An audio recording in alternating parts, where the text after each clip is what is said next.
4-5 জন লোক এক জায়গায় বসে আছে, বাজারে হোক কিংবা কারো রুমে হোক, 3-4 জন মিলে বসে আছে। তার মধ্যে আমি গিয়ে বসলাম। বসার পর ওই উপস্থিত 3-4 জন লোক আমাকে ধরে বলল, সকলের জন্য সাদা ভাত, গরু বোনা, খাসি বোনা, ডাল বোনা, বিভিন্ন খাবার আয়োজন করছে। উদ্দেশ্য কি? অমুকের বিরুদ্ধে আমরা চক্রান্ত করব, অমুকের বিরুদ্ধে আমরা চক্রান্ত করব, তার বিরুদ্ধে দেখি কি করা যায়। এখন এই ক্ষেত্রে আমার আপনার করণীয় কি? বা এক জায়গায় গিয়ে একজনকে টাকা দিল 500 টাকা, কেন? অমুকের নামে তুমি একটা মিথ্যা মামলা দিয়ে আস, বা একটা বিরিয়ানির পোটলাই ধরাই দিল যে অমুকের নামে মিথ্যা একটা সাক্ষী দাও। এই ক্ষেত্রে একজন তাকওয়াবান মুসলমানের করণীয়, আল্লাহ তাআলা পবিত্র কোরআনে বলেন, ওয়া তাআওয়ানু আলাল বিররি ওয়াত তাকওয়া ওয়া লা তাআওয়ানু আলাল ইসমি ওয়াল উদওয়ান ওয়াত্তাকুল্লাহ ইন্নাল্লাহা শাদীদুল ইকাব।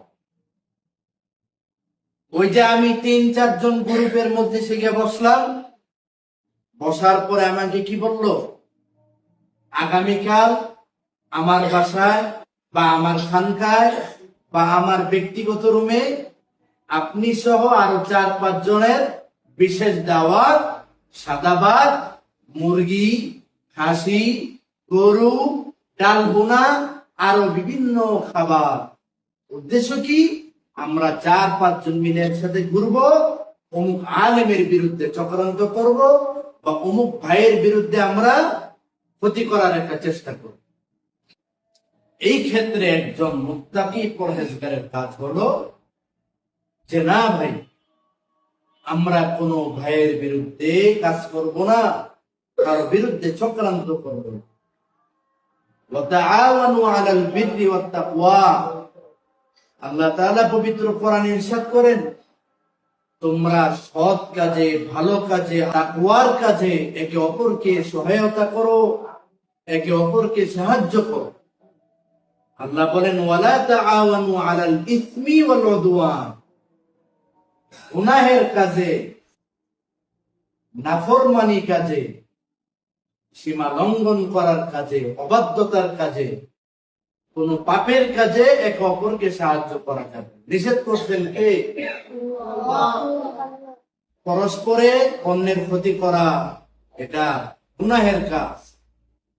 এই গুনাহের কাজ করা থেকে আল্লাহ তাআলা সাহায্য করা আল্লাহ বারণ করেছেন।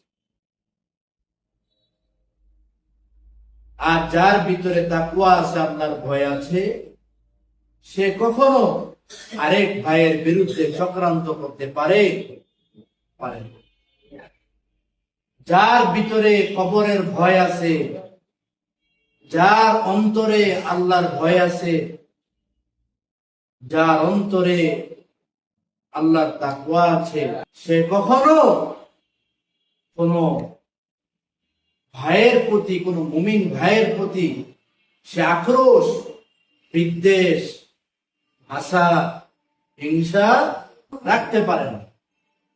আপনি দুনিয়াতে কতদিন বাঁচবেন?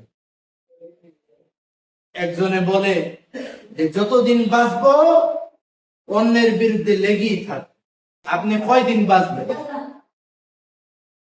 50 বছর? ও না, আমি 100 বছর বাঁচব, 200 বছর বাঁচবে, 300 বছর, এরপরে কি কবরে যেতে হবে না? আপনি না, এত তাড়াতাড়ি যাবো, আমি আরো থাকবো। কয়দিন থাকবে?